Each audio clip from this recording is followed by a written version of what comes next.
idea es que vamos a iniciar un módulo del manejo de la hernia incisional, ¿sí? Y esto va a estar determinado en 4 martes seguidos, consecutivos, que vamos a estar dándolo.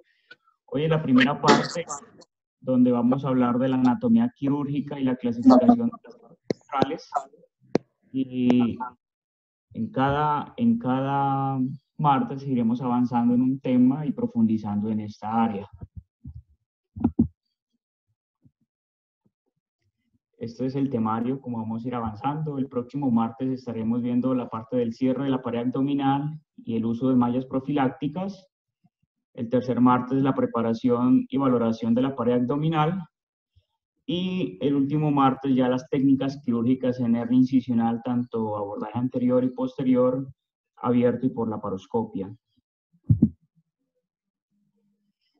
Como hernia incisional, es una de las complicaciones más frecuentes de la cirugía abdominal abierta, y esta es muy variable su incidencia, hasta en un 20%, o sea que 1 de cada 5 pacientes que se les cierra el abdomen van a presentar una hernia incisional. Y cuando el paciente presenta un alto riesgo, se entiende como alto riesgo aquellas personas que fuman cigarrillo, que son diabéticas, que son obesas o que tienen algún trastorno en el colágeno. Estos tienen un riesgo aumentado para presentar hernia incisional hasta en un 40%, o sea que casi la mitad de sus pacientes van a presentar hernia incisional. La encarcelación, afortunadamente, no es tan frecuente como en otras hernias, ¿sí? Un 15%, y la estrangulación menos de un 2%. Y la reparación tiene una recurrencia en estos pacientes del 45%. Algo de historia: el manejo de estas hernias incisionales se puede dividir en 3 etapas. La primera etapa comienza con la laparoplastia simple. Eso fue a mediados del siglo XIX, donde utilizan métodos de restricción. En esta época se hacía un cierre transcutáneo de espesor completo, sin abrir la piel ni la cavidad abdominal. Hacían reparos de esas hernias en esa época. Un poco salvaje para lo que hoy en día, como lo hacemos hoy en día. Sin embargo, pues ellos estaban comenzando a darle manejo de esta manera. Luego ya en el 1880 y 1900 comienzan con las técnicas de la sutura aponeurótica, que se convierte en la piedra angular de esa época, donde tratan de disecar la fascia del recto y lograr colocarle unos puntos de tensión a esto. Esos puntos de sutura los hacían de forma transfixiante, ya sea en U o en 8, ¿sí? De espesor completo, como se observa en la imagen, y que comenzaron a notar que cuando hacían la tensión, cuando hacían el nudo fuerte y el paciente hacía fuerza como tal en su cavidad abdominal, el músculo tendía a desplazarse, ¿sí? Y cuando el músculo se desplazaba, el nudo se aflojaba, y eso permitía que aparezcan hernias incisionales. Pero ante esto, entonces dijeron, no, lo que hay que hacer es ya viene la segunda etapa, donde hacen la autoplastia de los rectos abdominales, la disección como tal de la vaina de los rectos, y fijar esos rectos a la línea media. Lo que hacen ya en esta época es que suturan la vaina del recto anterior, ¿sí? Y de esta manera el punto queda más fijo, más sujeto, y no va a presentar desplazamiento muscular como lo fue en su época previa. Luego ya viene, después de esta etapa donde genera la heteroplastia orgánica y la autoplastia de la fascia lata, sobre todo cuando habían defectos de la pared abdominal, trataron de recubrirlo estos con fascia lata.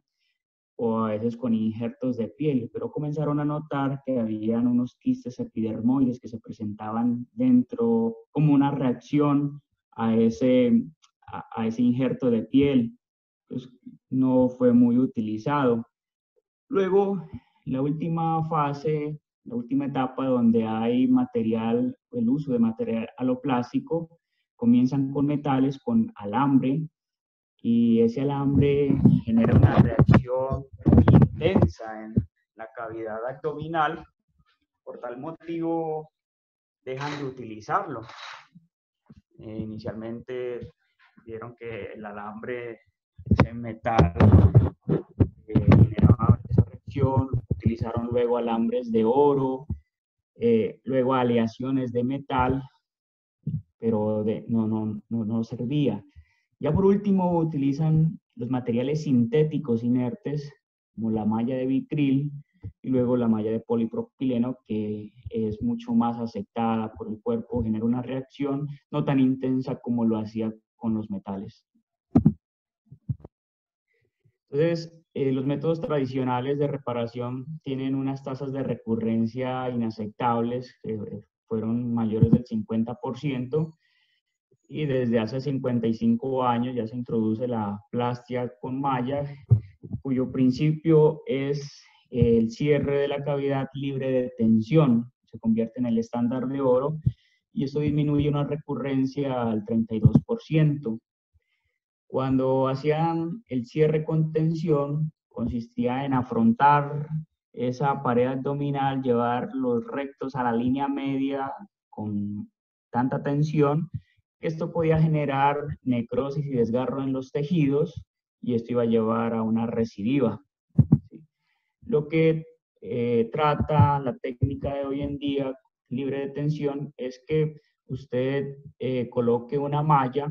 ¿Sí? Aquí se puede observar una malla, lo que se conoce como online, o sea, sobre la aponeurosis de los rectos. ¿Sí? Y acá en el lado derecho, en la gráfica C, una malla sublime, ¿sí? O sea, detrás de la aponeurosis de los rectos. Esta gráfica es muy interesante porque nos permite visualizar qué sucede cuando colocamos esa malla online, que las fuerzas no se van a distribuir sobre toda la pared abdominal, sino que lo hacen sobre el sitio de mayor debilidad, ¿sí? Como en este caso, entonces la presión intraabdominal actúa contra la malla colocada a manera de parche, desprendiéndola y ocasionando una recidiva. Esto sucede cuando se hace se coloca la malla online. Pero si la colocamos detrás de estos músculos rectos abdominales, el contacto de la malla con el peritoneo va a generar un endurecimiento como tal del peritoneo, y ese efecto de la fibroplastia hace que se pierdan las propiedades de distensibilidad y se va a generar endurecimiento en esta área y no va a ocasionarse la recidiva, porque todas las fuerzas se van a distribuir de forma uniforme. Entonces, desde el 93 se comienza a utilizar también el manejo laparoscópico de esta. Encuentran que una ventaja es la menor disección de los tejidos blandos, y a corto plazo parecía ser mejor. Sin embargo, la recurrencia igual sigue siendo alta, del 20%, por lo cual hasta hoy en día ha generado controversia. Si abierto o laparoscópico, es un gran dilema. En el 90, el doctor Ramírez comienza con la separación de componentes, y lo que él hacía era liberar la vaina posterior del recto hacia un flap muy grande y grandes disecciones subcutáneas para liberar el oblicuo externo. Sus recurrencias fueron significativas, del 22%, en el seguimiento de 9.5 meses hasta casi 5 años. Entonces comienzan a utilizar modificaciones de esta técnica del doctor Ramírez, las modificaciones de colgajos miofaciales, y esto lo que tratan es de conservar, en este caso de la técnica PUMS, que es Periumbilical Perforator Spiring lo que hacen es tunelizar, ¿sí? Tunelizar esa vaina de los rectos, lo hacen de forma percutánea y la finalidad es conservar la irrigación central, ¿sí? Porque en la técnica del doctor Ramírez notan que van a generar algo, la disección es muy amplia y se puede desvascularizar el recto anterior. También técnicas endoscópicas y la separación de componentes posterior de Ribes-Stoppa, que es hoy en día tal vez la técnica más aceptada, se ha aceptado como el estándar de oro por la Sociedad Americana de Hernia desde 2004 y desde el 2009 también lo proponen la Sociedad Europea de Hernia. En cuanto al manejo de esas hernias incisionales gigantes, se ha venido manejando con el tema del neumoperitoneo preoperatorio progresivo. La finalidad del uso de este neumoperitoneo es en esas hernias donde hay pérdida del domicilio, generar una distensión de la cavidad abdominal previa para ir adaptándola a un cierre posterior, ¿sí? Y evitar complicaciones tempranas como la hipertensión abdominal, ¿sí? Esto lo venían haciendo desde el 40 y en el 2009 técnicas como el uso de toxina botulínica, que también va a permitir la relajación de esos músculos de la pared abdominal y cerrar esos defectos sin mayor tensión. También vamos a ver en el transcurso de estos módulos cuál se utiliza más, qué dice la evidencia o si aplicar los dos es mucho mejor. Vamos a ir viendo. En cuanto a la cavidad abdominal, podemos decir que es un segmento corporal cilíndrico con 4 paredes, la pared anterolateral determinada pues, por los músculos, la pared posterior por la columna vertebral, superior va a estar delimitado por el diafragma e inferior por el estrecho superior de la pelvis. Observamos que tiene una forma de cilindro y ese cilindro permite que todas las fuerzas que se generan dentro de esa cavidad abdominal se distribuyan de forma simétrica por toda esa cavidad. Pero cuando vamos a ver la pared abdominal anterior, notamos que tiene una forma hexagonal, ¿sí? Va a estar delimitada en su parte superior por la apófisis sifoides, los rebordes costales, hasta la línea axilar media y inferiormente delimitada por los ligamentos inguinales. Entonces, dentro de esto, uno de los músculos más importantes es el músculo recto abdominal.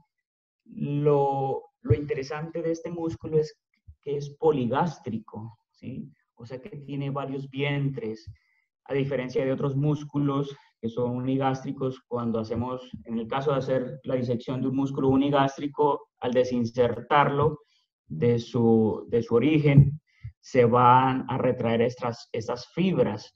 A diferencia de este músculo recto abdominal, que cuando cortamos, seccionamos en un sitio, las fibras solo se van a retraer entre las dos zonas de intersección más cercanas. Tiene unas fibras, unas bandas fibroelásticas que lo atraviesan de forma horizontal y esto le va a permitir que el músculo no se retraiga completamente. ¿Esto por qué es importante? Porque al momento de que se vaya a realizar, digamos, se utiliza para hacer colgajos, este músculo no se va a retraer completamente y dada su buena vascularización, pues es útil para este tipo de procedimientos quirúrgicos.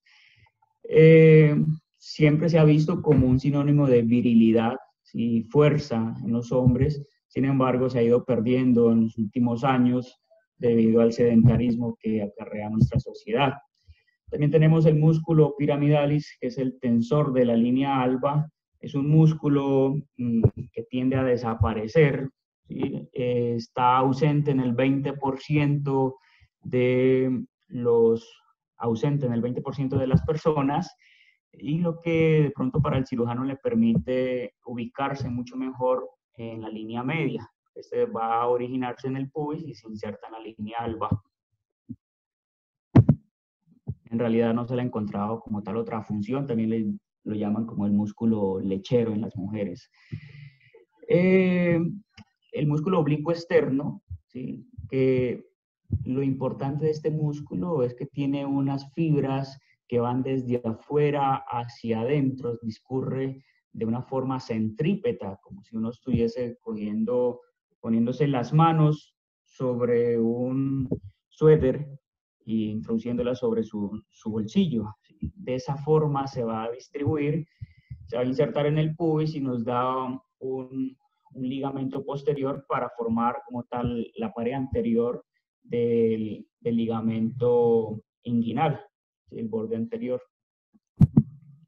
También está el músculo oblicuo interno, que a diferencia del oblicuo externo, este oblicuo interno tiene unas fibras que van desde adentro hacia afuera, ¿sí?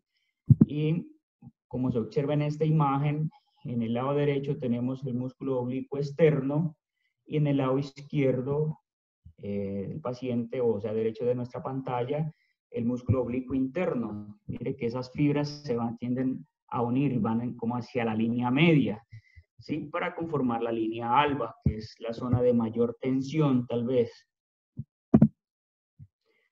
Y ya el músculo transverso del abdomen, cuyas fibras tienen la forma horizontal o transversa. Bueno, en cuanto a la vascularización e inervación de la pared abdominal, lo importante de este es que la vascularización va a tener dos sistemas.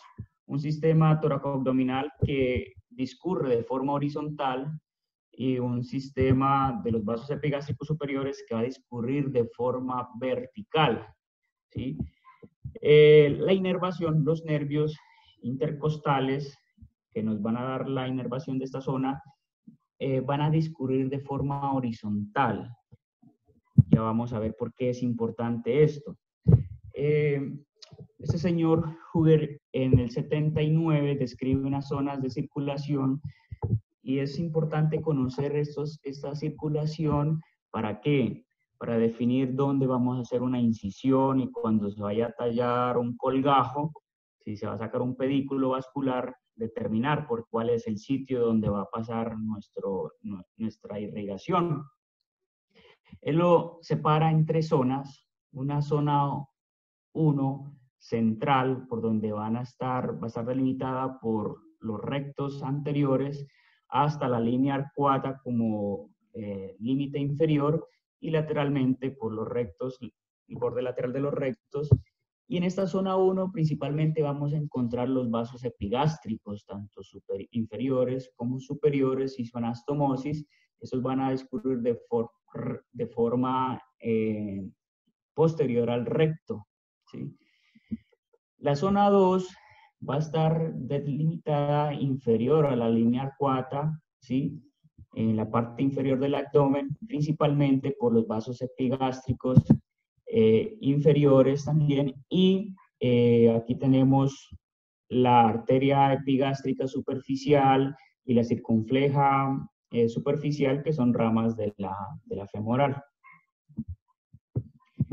La zona 3, que es la parte más lateral de los flancos, vamos a encontrar que está irrigada por ramas perforantes de las arterias musculofrénicas y una rama ascendente de la arteria circunfleja profunda. De tal manera que esto si nos podemos dar cuenta, una rica irrigación de toda la pared abdominal, que es importante conocer al momento de hacer una disección muscular. Los nervios, como ya lo había descrito, va a estar determinado principalmente por las últimas 4 ramas de los nervios intercostales, ¿sí? Y estos discurren de forma horizontal, ¿sí? ¿Qué sucede? Es importante conocer por dónde discurre este nervio porque hay técnicas que se utilizaron donde, especialmente cuando hace una separación de componentes posteriores, que se disecaba entre el oblicuo interno y el transverso del abdomen, precisamente por el sitio por donde iba ese paquete nervioso y que genera a futuro en estos pacientes denervación de esa zona, áreas de hipoestesia y dolor posoperatorio, dolor crónico. Entonces, lo que se trata de hacer hoy en día es evitar esa disección entre estos dos músculos, entre el oblicuo interno y el transverso del abdomen, que es por donde pasa el nervio, y si hacer la disección es posterior al transverso del abdomen, ya que por esta zona no vamos a encontrar el paquete nervioso ni vascular. Y esta es una gráfica muy conocida por todos ustedes que nos muestra la vaina de los rectos, la variedad que se presenta en los humanos es mucho mayor por debajo de la línea arcuata, sí, es muy variable. Afortunadamente, del ombligo hacia arriba, la mayoría tenemos hay menos variedad, ¿sí? Y aquí se puede observar un corte sobre el ombligo, donde la vaina de los rectos va a estar compuesta principalmente en la pared anterior por el oblicuo externo, por la lámina del oblicuo interno, y vamos a tener una pared posterior que va a estar determinada por una lámina del oblicuo interno y del transverso del abdomen y la fascia transversalis, ¿sí? Entonces, obsérvese que encima del ombligo tiene una pared anterior y posterior, y debajo del ombligo, aproximadamente a 2 o 3 centímetros debajo del ombligo, ocurre una área de intersección, ¿sí?, de cambios, donde no hay pared posterior, solo va a estar delimitado por una fina lámina que es la fascia transversalis, y todas las láminas, todos estos músculos aponeuróticos de los... Todo esto, esas láminas musculoponeuróticas de los músculos transversos del abdomen, el oblicuo interno y el oblicuo externo, van a pasar anterior a ese recto, ¿sí? Esta zona que se conoce como la línea arcuata, entonces marca ese límite, ¿sí?, donde, de transición de una pared bien formada, anterior y posterior, a solo tener una pared anterior. Entonces, en esta área hay mayor debilidad, y por la línea arcuata es por donde van a ingresar esos vasos epigástricos inferiores hacia el recto del abdomen. Obsérvese que el músculo del recto abdominal es un músculo que va disminuyendo de calibre a medida que se acerca a su zona de inserción en el pubis, ¿sí? Es muy importante tenerlo en cuenta, ya vamos a ver. Pero hay unos defectos en la línea media que se pueden presentar, ya sea por múltiples factores, dentro de esos pues los defectos del colágeno y todos los que hablamos anteriormente. La hernia epigástrica, si se encuentra entre el ombligo y el apófisis sifoides, la hernia umbilical, ¿sí?, o zonas de debilidad como es esa zona de intersección o de unión entre la vaina lateral del recto con esa vaina musculoaponeurótica como tal de los músculos oblicuo externo, interno y transverso del abdomen. Esa línea, esa zona de unión se conoce como la línea de Spiegel, y si vamos a tener defectos a este nivel, que usualmente son por debajo de la línea arcuata, se conocen como hernia spigeliana.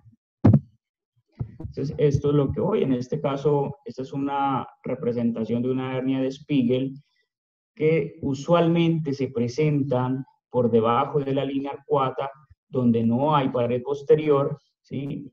Es una zona de mayor debilidad, y que ante la presencia de grandes presiones intraabdominales asociado a otros factores como debilitamiento de esa pared abdominal, puede presentarse una hernia a este nivel.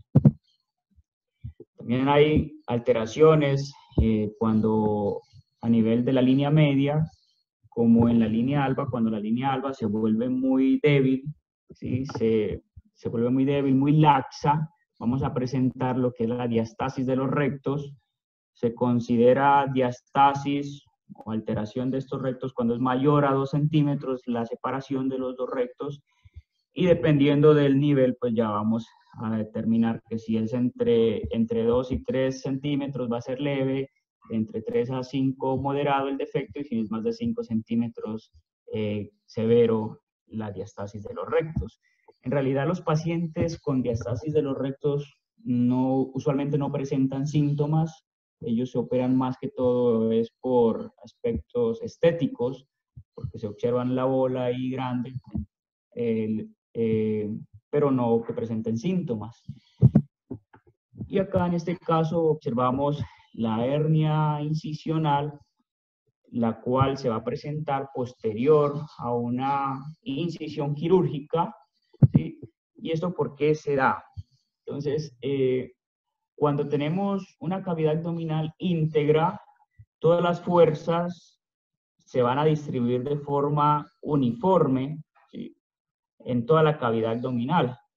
Pero cuando realizamos una incisión, en cualquiera que sea el sitio, en este caso, un ejemplo, en la línea media, hay un proceso de cicatrización, de fibrosis, y esa fibrosis va a disminuir la distensibilidad de esa pared abdominal. Cuando se disminuye esa distensibilidad en la pared abdominal, las fuerzas que ejerce el resto de la cavidad se va a concentrar especialmente sobre esa zona de fibrosis, ¿sí?, que no tiene elastancia. Y al generarse fuerza sobre mayor presión sobre esta zona, va a comenzar a generar debilidad, ¿sí? Y entonces esa debilidad no se va a presentar sobre solo un punto, sino que se distribuye por toda la herida, por toda la zona de fibrosis, lo que terminará generando la propensión hacia la salida de las vísceras sobre esta zona, como en este caso, una hernia que se presenta sobre una incisión previa, generando salida de las vísceras intestinales. Ya para no aburrirlos más, en cuanto a la clasificación de las hernias de la pared abdominal, han habido múltiples intentos frustros para clasificar las hernias incisionales. En el 2000 se intentó, luego en el 2007, un grupo muy amplio de cirujanos expertos se reunieron en Europa y trataron de darle una clasificación inicial, y es en el 2009 como se acepta hoy en día esta clasificación, dado por el grupo de la Sociedad Europea de Hernias, y es la siguiente. Entonces, ellos describen que las hernias de la pared abdominal pueden ser primarias o secundarias. Las primarias son las hernias ventrales, ¿sí?, no incisionales. Estas pueden ser de la línea media o laterales. En cuanto a las de la línea media, tenemos las epigástricas, umbilicales, y las laterales, las hernias de Spiegel o las lumbares. Y las hernias incisionales, pues las que se van a presentar posterior a un procedimiento quirúrgico, después de una incisión, o que se pueden presentar también posterior a traumas penetrantes por arma cortopunzante. Entonces, en este caso, la clasificación de las hernias primarias de esa pared abdominal, aquí tenemos de la línea media, ellos la clasifican dependiendo del tamaño. Si es menor de 2 centímetros como pequeñas, le da una cualidad ya sea de pequeña, mediana, si es de 2 a 4 centímetros, o grande cuando es mayor de 4 centímetros, mayor o igual a 4 centímetros. Entonces recuerden, la línea media, epigástricas, umbilicales, y laterales, la de Spiegel o la lumbar. Entonces acá en esta imagen superior derecha tenemos las hernias posteriores, lumbares. Básicamente son dos. La más frecuente es la hernia de Griffith, ¿sí?, que se presenta en el triángulo superior. La hernia de Griffith se presenta en el triángulo lumbar superior, frecuentemente en el 90% de los casos, y ya lo que es la hernia de Petit, que se va a presentar en ese triángulo lumbar inferior que está delimitado por el oblicuo externo y el transverso del abdomen. Y el dorsal ancho, perdón.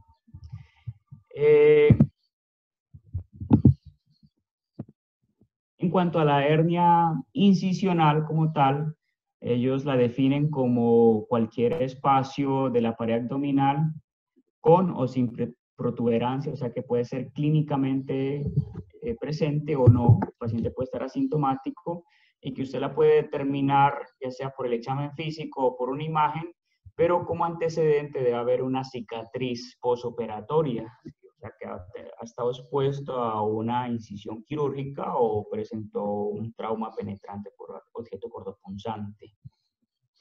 Entonces, estas líneas incisionales las divide tanto mediales o laterales. Las mediales van a estar delimitadas en toda la línea media y lateralmente por el borde lateral de los rectos, ¿sí? Ellos las dividen en 5, ¿sí? Y lo hace de la siguiente manera. Entonces, toman desde la apófisis sifoides los 3 primeros centímetros, los clasifican como M1, lo que anteriormente se consideraría subsifoidea, desde los 3 centímetros hasta 3 centímetros por encima del ombligo, los clasifican como M2, y M3, lo que está por encima 3 centímetros del ombligo o por debajo 3 centímetros del ombligo, sería M3. M4 corresponde al área que va por debajo de los 3 centímetros del ombligo hasta por encima de 3 centímetros del pubis, ¿sí? Y ya como tal M5, lo que está los 3 centímetros superiores al pubis. Esta clasificación es la que se está utilizando hoy en día y es como se debería describir estas hernias incisionales. ¿Para qué? Para que todos hablemos el mismo idioma y para que los estudios, porque los estudios ya utilizan este tipo de nomenclatura, ¿sí? En cuanto a las hernias incisionales laterales, van a estar delimitadas por el borde lateral como tal del recto del abdomen, el margen subcostal y el ligamento inguinal. Y van a irse hasta el borde lateral como tal de la línea axilar media, perdón, anterior. Entonces tenemos el margen, línea axilar anterior, borde lateral del recto y el subcostal y ligamento inguinal. Estas las clasifican L1, L2, L3 y L4. Entonces, L1 es todo lo que está por encima de 3 centímetros del ombligo y que va hasta la línea axilar anterior. L2, la parte que corresponde al flanco, 3 centímetros por encima del ombligo y 3 centímetros por debajo del ombligo y lateralmente delimitado por la línea axilar anterior. Y L3, lo que corresponde por debajo de los 3 centímetros del ombligo. Ya lo que está posterior a la línea axilar anterior, ¿sí? Posterior a esta línea hasta la región lumbar, ¿sí? Lo vamos a describir como L4. En cuanto al tamaño, ellos no le dan como tal una nomenclatura, no lo clasifican de forma cualitativa, como decir pequeño, mediano o grande, sino que lo hacen de forma cuantitativa. ¿Sí? En este caso, toman tanto la longitud como el espesor o el ancho del defecto. En este caso, observemos pues el ancho, todo lo que va horizontal y la longitud lo que va vertical. Y cuando tenemos una hernia con múltiples defectos, ¿sí? Entonces lo que hacemos es tomar en cuanto a la longitud o al largo, el defecto que se encuentre más proximal, el borde superior, y el borde más distal o caudal. Esto nos va a dar la longitud como tal, ¿sí? En cuanto al ancho, vamos a tomar el defecto más lateral, ¿sí? Su borde más lateral de un lado y el borde más lateral del otro lado. ¿Sí? Entonces, tengan en cuenta esto, porque es como se clasifican hoy en día y dependiendo de este tamaño o ancho, ¿sí? Como tal, es que clasificamos ya sea W1 menores de 4 centímetros, W2 de 4 a 10 centímetros y W3 mayores de 10 centímetros. Entonces, la pregunta es, la clasificación como tal de estas hernias nos va a corresponder principalmente al tamaño, al ancho de este defecto es el que nos da la taxonomía como tal de estos. Y esto en este cuadro se resume como tal esa clasificación. Entonces, las hernias incisionales M1 a M5, laterales de L1 a L4, si ha presentado recurrencia incisional en cuanto al largo y al ancho, y si es W1, 2 o 3. Este es un ejemplo. Este es un paciente con un antecedente quirúrgico, una laparotomía. El tamaño de este defecto en cuanto al ancho es de 11 centímetros, la longitud del largo es de 15 centímetros, se encuentra subxifoidea, ¿sí? Y por debajo de los 3 centímetros del ombligo, sobrepasa, o sea que está más o menos a 6 centímetros del ombligo. Entonces la vamos a clasificar como una hernia incisional M1, M2, M3, ¿sí? Y M4. No ha tenido recurrencia incisional y es un tamaño, una W3 mayor de 10 centímetros. Entonces me gustaría que alguien, para que esto se vuelva más práctico, me ayude con esta. Vale, que estamos en confianza, apenas sabemos 13. Entonces le doy los datos. Eso es una hernia, mire que está desde el ombligo hacia arriba. Entonces, el ancho de esta edad es de 12 centímetros y 12 centímetros hacia arriba, de largo. ¿Cómo la clasificarían?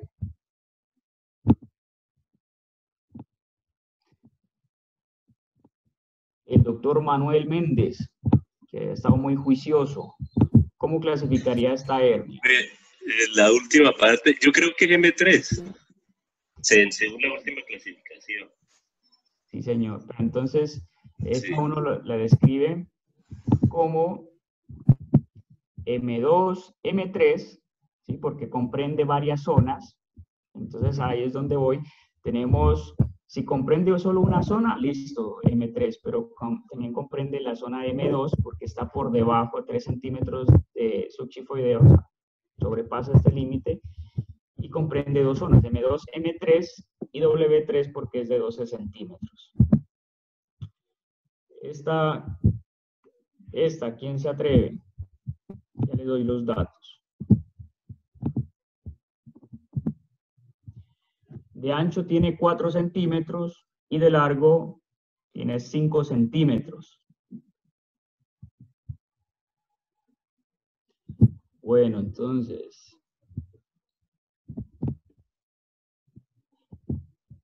el doctor Gabriel Cárdenas.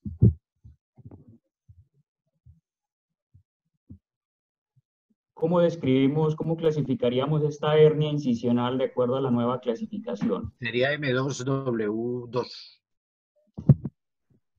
Solo M2. Tiene parte inferior suprapúbica, no alcanza, sería M2, M3, con W2. Observemos que es infraumbilical, o sea, está en el ombligo, sobrepasa 3 centímetros del ombligo, ¿sí? Que estaríamos ante el M3 y M4. El ombligo es 3 centímetros por encima del ombligo y 3 centímetros por debajo del ombligo es M3. M4, 3 centímetros por debajo del ombligo y 3 centímetros por encima del pubis, M4. ¿Listo? Entonces esta es M3, M4, W2 porque tiene 4 centímetros. Eso era lo que quería traerles para hoy. Les dejo nuevamente, acá les voy a poner la gráfica para tenerla presente. Entonces, recordar M1, 3 centímetros subxifoideo, M2 debajo de los 3 centímetros hasta 3 centímetros por encima del ombligo, M3 toda la parte umbilical 3 centímetros por encima y por debajo, y M4 por debajo de los 3 centímetros del ombligo y por encima de 3 centímetros del pubis, y a M5 ya es la suprapúbica hasta los 3 centímetros. Espero que les haya aportado algo en su formación y estaremos acá el próximo martes viéndonos para el siguiente módulo. Muchas Orlando, gracias. buenos días. Bueno, Mira, la idea que tuvimos con Orlando con respecto a esto es porque la pared abdominal en la parte de seguridad general es parte integral de la formación. Me gustó mucho la parte de la orientación con respecto a la anatomía quirúrgica. La parte de las clasificaciones se viene cada vez dando más en pared abdominal. Pared abdominal era una de las cosas como más menospreciadas por la parte de cirugía general y es una de las cosas en la parte de cirugía que más ha tenido evolución en los últimos 30 años. Muchas cosas a favor de por qué tanto interés. Y sí ha tenido que ver mucho la parte de la industria definitivamente y sobre todo con todo lo que tiene que ver con los nuevos tipos de prótesis y todos los nuevos tipos de materiales que se utilizan. En la primera diapositiva Orlando mostró de que esto termina siendo un problema de salud pública y en Estados Unidos se gastan más o menos anualmente 1.3 billones de dólares en solamente reparos de la pared abdominal.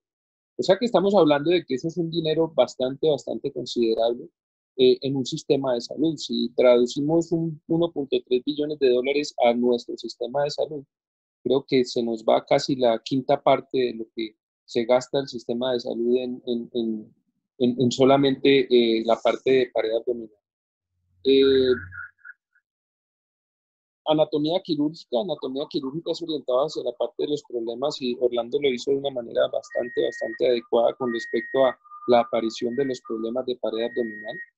El otro punto clave es cómo voy a orientar la pared abdominal y Orlando lo mostró de una manera bastante práctica, que es con respecto a los planos de la pared abdominal desde la parte anterior hacia la parte distal, orientando una pared abdominal media y lateral, ¿sí? Que es esa imagen romboidea que tiene la pared abdominal para decidir cómo voy a corregir yo.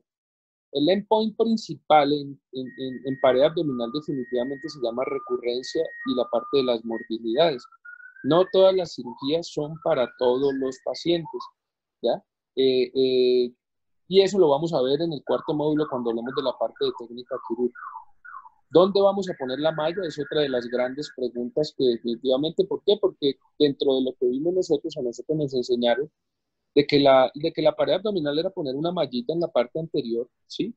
Y esa mallita en la parte anterior son esas mallas online y vamos a mirar qué es lo que está pasando en este momento y qué nos empezó a entregar la medicina basada en la evidencia con respecto a cuál es la mejor posición de la malla. Orlando ya lo tocó en esa parte de anatomía quirúrgica, pero en el transcurso de este curso que se planteó con Orlando, de este módulo de pared abdominal lo vamos a ir desarrollando. Clasificaciones es muy fácil, eso que están viendo allí, para no M1 que del 2 al 4, no, apréndanse de que M1, M3 y M5 son las principales, y M1 son 3 centímetros a nivel del cifoides, M3 que es la parte umbilical son 3 centímetros arriba y abajo, y M5 3 centímetros por encima. Y la distancia que hay entre M1 y M3 es M2, y la distancia que hay entre M3 y entre M5 es la parte de M4, y así es mucho más fácil.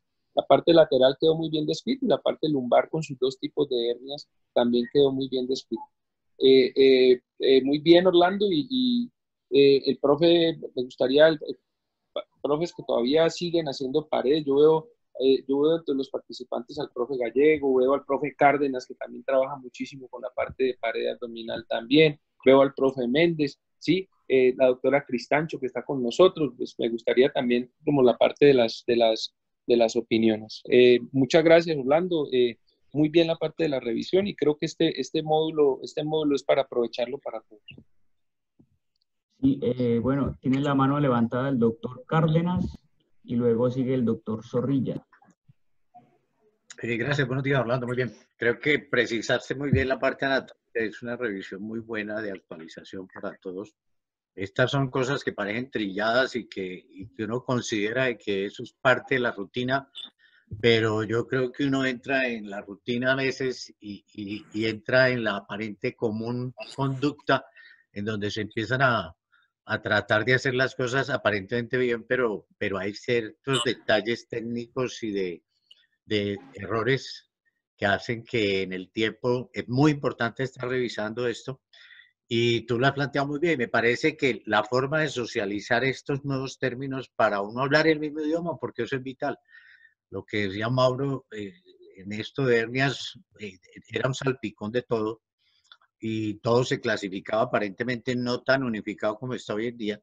Y eso me parece que eso es parte de la unificación de criterios y de poder tener decisiones claras a nivel universal, para que todos hablemos el mismo idioma. Me parece que eso es vital y fundamental en la parte de socialización, sobre todo a nivel de cirugía general. Muchas gracias.